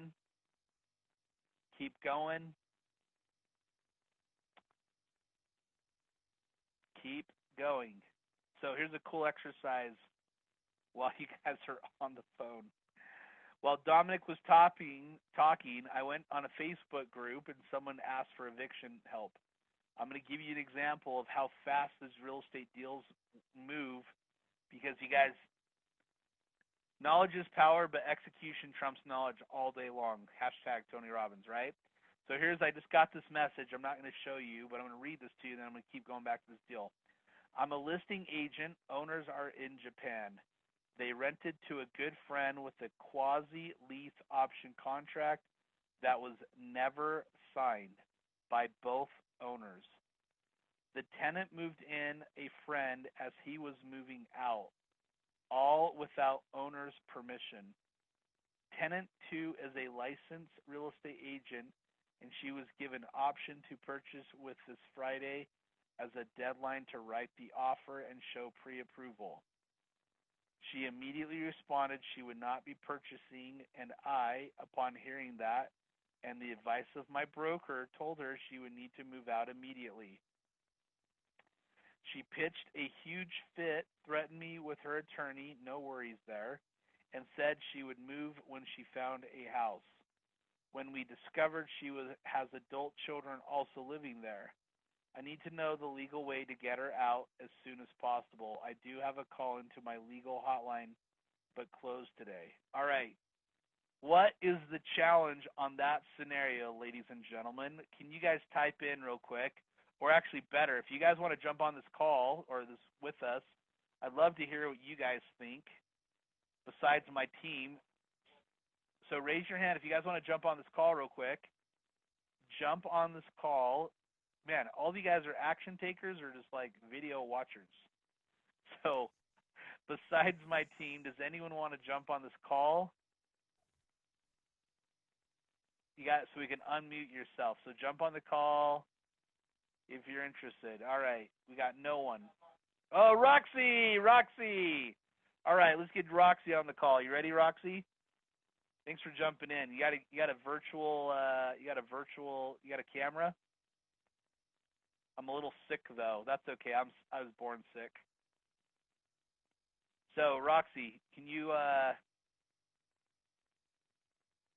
to unmute? Oh, we lost Roxy. Oh, go ahead, Roxy.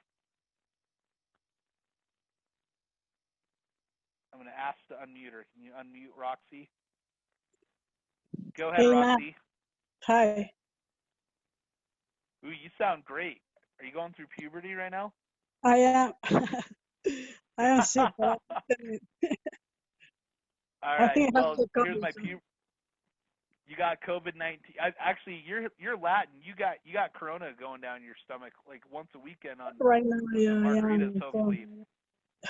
So why don't you tell us real quick? What are the 3 challenges that you got from this situation? Do you mind sharing real quick? Ooh, okay, what situation? You see? So I'm going to read it one more time for all of you guys. You guys ready? For Roxy. I'm a listing agent. Owners are in Japan. So number 1, owners are out of state. I'm just going to share it with you guys. Out of the country, okay? They rented a good friend with a quasi-lease option. Number 2, quasi-lease option that was never signed by both owners. Number 3, document was not fully executed. The tenant moved in a friend as he was moving out. Number 4, the tenant has moved out, all without the owner's permission. Number 5, tenant 2 is a licensed real estate agent, and she was given the option to purchase with this Friday as a deadline to write the offer and show pre-approval. Well, who says that's in writing? Number 6, she immediately responded she would not be purchasing, and I, upon hearing that and the advice of my broker, told her she would need to move out immediately. Number 7, what is the right documentation to ask them to move out? She pitched a huge fit, threatened me with an attorney, no worries there, and she said she would move when she found a house. Number 3, does not have the right documentation for them to move out. We then discovered she has adult children also living there. So other individuals that are not authorized or familiar with on the lease, I need to know what the legal way to get her out. Number 5, how to get people out of the house that you're familiar with, and then also people that you're not familiar with. I do have a call to my legal hotline, but closed today. Roxy, did you get all those 10 scenarios? Wow. My goodness, I just do an eviction on that. If so, basically, they're saying that they will move out until they find a place. Correct. What if they never find a place? That's right. So I'm not That's gonna wait for that. You know, it's just like I just gonna go and call my lawyer and start the eviction. I don't have okay. to deal with What type of lawyer are you to call? the eviction lawyer. An eviction lawyer. Awesome. So let's go back to this real quick. Awesome, Roxy. Let's give a round of applause to Roxy. Thanks. Thank you, Roxy. Hope you feel better. Okay. So if you guys remember with this, and here's the cool thing, I literally found this scenario while you guys were all jumping online. So if you guys remember right here, is the property occupied, right? So there's all these questions that we have to go through per the state because you handle it differently, right? So as real estate investors, creative financing is really important for us to be familiar with. And then as we're familiar with, then we can get more deal flow. So knowing that it's overwhelming sometimes, that's where you can make really good money because you know what to do, right? So where we talked about the ARV, so here's what I'm going to do. I'm going to DM this person while we're on the phone. Sounds like a lot of layered challenges. What do your sellers want to make it easier for them? Cool. Here's how real estate investing works, right? What exact real estate Facebook sites are you on? All I'm on UV-RIAs. So you guys all need to become members of the Utah Valley Real Estate Investors Associations, and then you'll get deal flow. I'm on, that's a great question. Here's a good question. This is for my friend Joy Porter. She wishes I was a little bit older and single. No, Joy, do you have a camera? We'd love to have you jump on real quick because I know you love these free phone calls. Let's see if she does. I might have embarrassed her because she wishes I was a little bit older and single. Cool. Here's what the seller said. A realtor. We need to get her out so we can have showings and open houses and get the home sold as soon as possible. Not an open-ended when I find a place. All right, cool. So I'll find the motivation as we tie this in for you guys for the next 12 minutes, right? So what are we learning about creative financing? Tons of stuff. So I'm going to ask her while we're on the phone, is your sellers open to sell the property as is with the challenge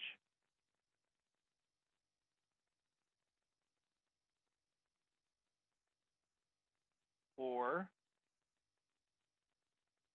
would they rather evict the undocumented squatter?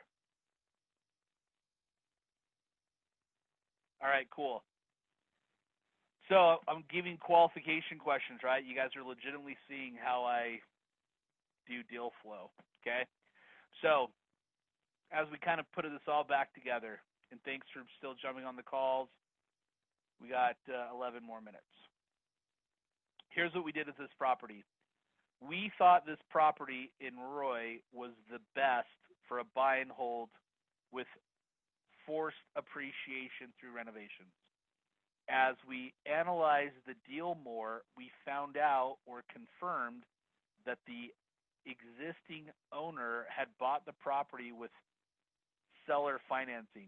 They did an all-inclusive deed of trust on a first and second mortgage, okay? So they did an all-inclusive deed of trust with a first and second mortgage. When they did that, there was what's called gap funding. Gap funding means the difference of the down payment versus what the underlying mortgages are, okay?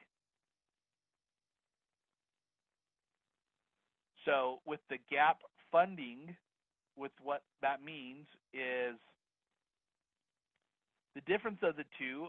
They could buy it three following ways. If you guys want to write this down, I want to tie this up for all of you guys. Here's number one way, okay? Number one way is they could have bought it with a self-directed retirement plan. If you buy it with a self-directed retirement plan, when you sell the property, then the proceeds go to your account. It's a fantastic way. Here's a question for you guys. How many of you guys actually have a self-directed retirement plan that you can buy real estate with? If you guys can jump on that real quick, type in if you have a self-directed retirement plan that you can actually buy real estate with. So if you guys can jump in, say yes I do, or no I don't. That's okay if you don't. I'm just giving you guys different things to do. We got yep, yes I love it. So I got nope, that's okay you don't. Just jump in, no not yet, it's in progress, no I don't. Frowny face, yes, good, nope I don't. Okay, cool. So you could have bought the property with a self-directed retirement plan. Okay, option number two. You could have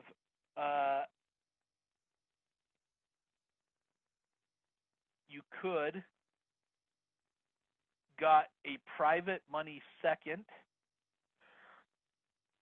from someone else who either has their own funds or a self-directed retirement plan. Then you buy the property, you do forced appreciation, and you either flip the property or you refinance the property. So you guys want to write that down? I shared three examples. Number one, you buy the property with a self-directed retirement plan for yourself. Either as a flip, you got to check out the UBIT tax, or as a buy and hold, you keep it for 12 months, sell it, do a 1031 exchange, capital gains, or do something else. Number two, you buy the property, you cover gap funding, you do a fix and flip in your entity. You can also buy in a self-directed retirement plan and borrow the money, or you buy the property in your personal name, you borrow someone else's money, cover the gap funding, and you keep that as a buy and hold. What does that look like? Here's the cool part. On our real estate investing inspection part of what we do, we normally cover these different deals on a weekly basis, not super in depth, but I want to give these examples with you guys because this gives you ideas of what you can do as investing with yourself. Here's what we ended up doing. The investor who was going to buy the property wanted to just pay cash because they can. We showed them a better way. So if you guys can grab your calculator, we'll do a quick calculation. You guys will notice a lot of these houses are way freaking nice. You could definitely push the ARV if you wanted to do this extensive of a remodel. So grab your calculators real quick. I'm going to let Kristen jump on this real quick because this is a good example. Oh, whoa. We got Joy. Joy, do you have a video? Can we watch your video real quick? I don't know how to turn on a video. I don't know how to do it. Oh my gosh, Joy. I don't know how to get on. Can you see me? You put the VHS. You put the VHS in the tape tape okay? I'm not quite that bad. No, I didn't say you're that bad. Okay, Joy, here's what you do. Where you unmuted yourself, you'll go and you'll go to start video. So right now it says stop video. I don't get that. It doesn't come up. Recording, leave. I don't get a choice. Do you it have doesn't say start video. Do you have a webcam? No, I'm on my phone. Oh, you're on your phone.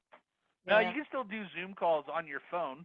I've done Zoom calls on my phone that I've called in. You got to download it different. Yeah. All right, Joy. Here's my question, because I've known you a long time.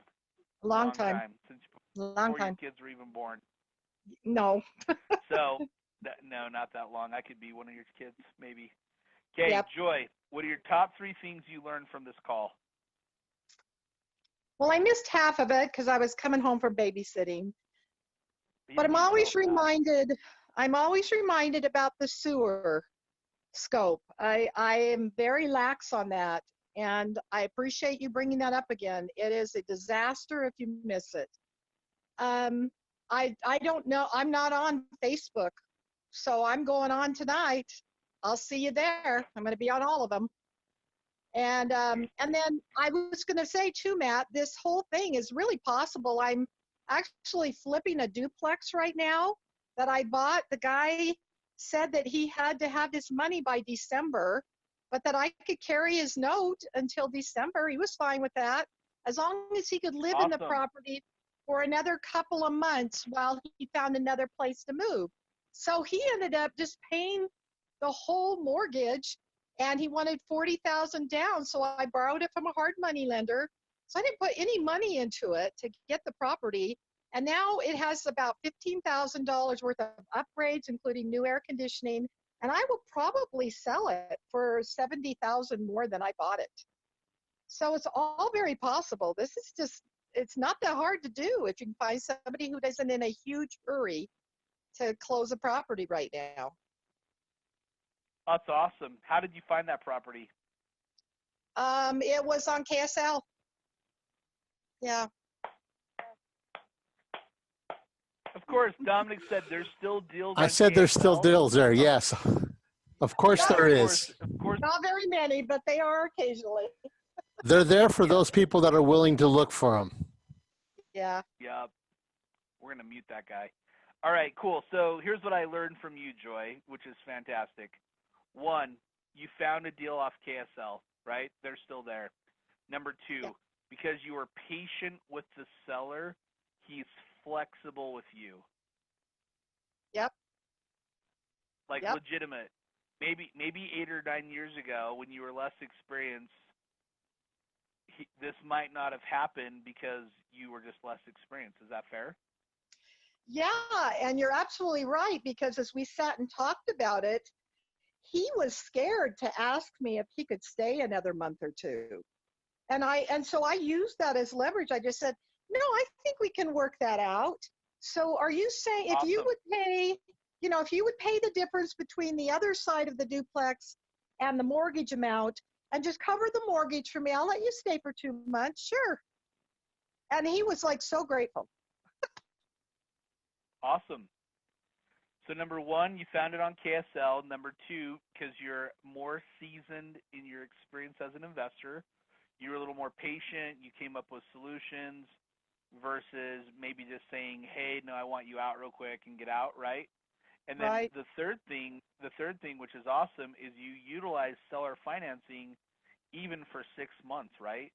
You being able Right. to take over the mortgage payment is way cheaper than paying, we'll call it 12%. How much did you buy the property for? I bought it for $395, and I'm going to Cool. put about 15 in it. I'm putting 2 new air conditioning units, granite on the countertops. And the paint is already okay. The carpet is okay. I put a new roof on it, and I'm going to list it for $485 because I Awesome. How much? bumped the rents up. All the rents, the guy in the one side was at $1,150, and I have upgraded to where I can now charge $1,400 for both sides. So if I do $1,400 for both sides, I can get a 7 cap and still be at $485 or $480, and a Awesome. 7 cap. And this is a 1995 duplex. It's in great shape. It's a great property in a great location in Provo. So I think it'll work. How many bedrooms is each side? 3 bedrooms, 2 baths on each side. Cool. Here's a question. Are you open when's that property going to be done? It's done this weekend. And I am looking for a renter to put in because I want to have the leases written. I want to have everything in place. And I'm also going to do, I've already going to do a cost segregation on that property so that I can try and sell it with that additional incentive that you can write off $50,000 on your taxes this year if you buy this property. Are you going to, with the cost seg study, guys, are you guys freaking paying attention? This is how creative financing works, right? Like legit.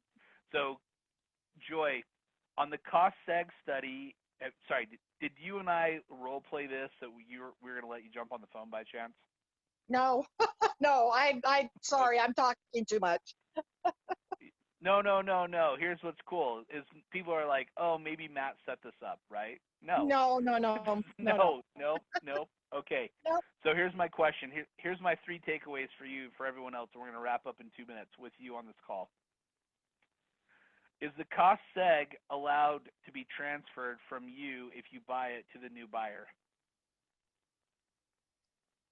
Well, I was on the phone with them today and I asked them that. Do I have to buy the cost segregation audit and then sell it to someone? And he said, no. We will do an estimate for you and then you just show them the estimate. And if they want us to do a real cost segregation, then they'll have to pay us $2,000. So it's just, I don't have to pay anything for it. Yeah. Okay, good. Okay, cool. My next question. If you were going to list it on the MLS for how much again? Well, I think I'm going to go at $485. There's another one down the street that sold for $490 and it had less rent than I'm charging. Okay, cool. So if we get that I want address, it to be are you open completely turnkey. I'm sorry, go ahead. Sure. No, you're great. So if you, before you list the property, are you open, because I did this call for free just for you, are you open that we can get a video of the property and give us 5 business days to get you an offer if it works based on you renting the property for $1,400? Absolutely. Absolutely. If we draft the paperwork tomorrow, can we make it contingent upon that information so then you know we're not jerking your chain and you know we're serious? Yep, absolutely. Great. Yeah, that was my intent. I was going to say, for those of you who have some of these properties to sell, the 1031 exchange deadline was moved to July 31st. So we have a whole bunch of investors out there that have to identify and close property by July 31st. That's why I have been pushing the seller to move out by June 1st, which he did.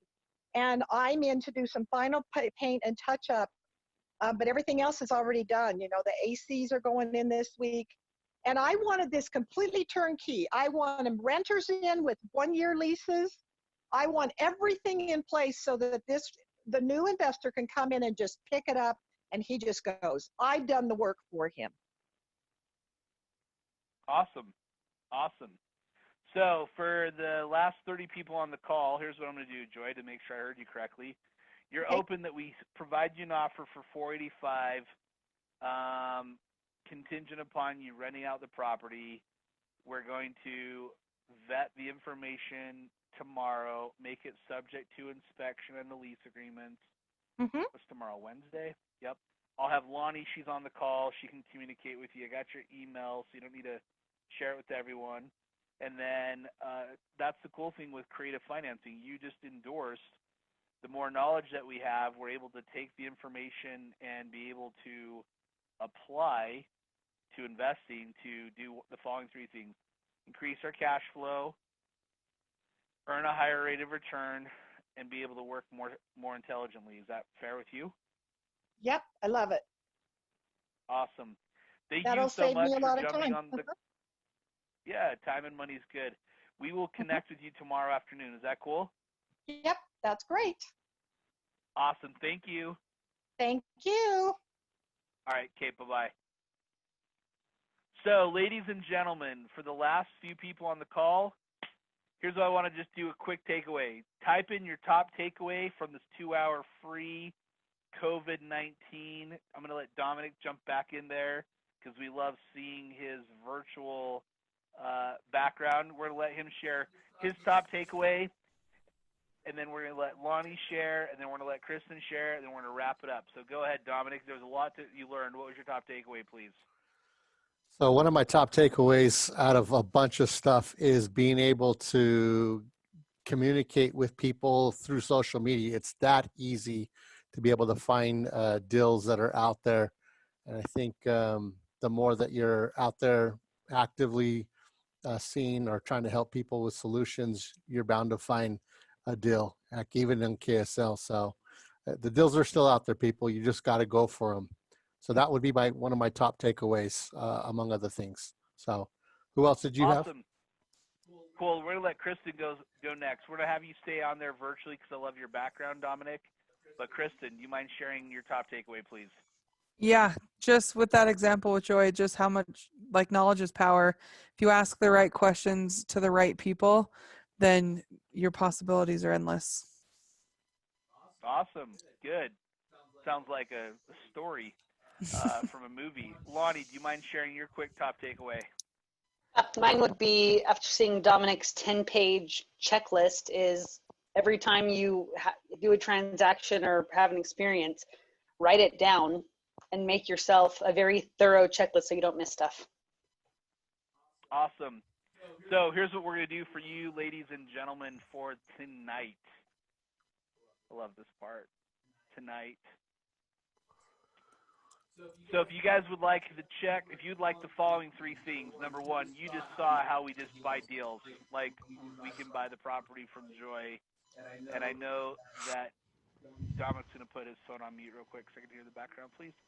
I know that, thank you. I know that because we gave a lot of information for her, if the property works out for us, we'll buy the property or have one of our investors do it, right? So number one is relationships are super important. I also shared with you guys how I'm DMing this lady on Facebook while we're having this call, and she's sharing with me I'm actually more motivated to move the property faster. So it's amazing what you do when you just don't respond as quick, right? So number two is I'd love for all of you guys, the 35 people, give or take, I know there was a peak of more people, be able to listen to calls like this on a weekly basis. For only a $1,000 investment, you guys can do that for a year. Also, we'll throw in, you guys can have the purchasing and assignment property checklist, which is a 10-page document that if you guys go on and register, for those of you guys that are already foundation or framework members, we will provide that to you tomorrow for your own records. So you guys don't need to go and invest $1,000. But here's a cool example. All of you guys can learn how to make more money by spending less and implementing, and the value add that we get from MJA Real Consulting is that we potentially could buy a duplex for $485,000, and also on Facebook I can get a different property that we can potentially look at. So we look forward to having you guys all participate. You guys can jump online. How do you take advantage of this? Just jump online like I'm showing you guys right now. You go to purchase. You go make a $1,000 investment that you can jump on power half-hour calls for the next year live with us, and we will give you more details for those of you guys that jumped on this call of how you guys can make more, be proactive with COVID-19, and have an amazing month of June. So thanks for participating. Hope you guys have an amazing day. Thanks. Bye-bye.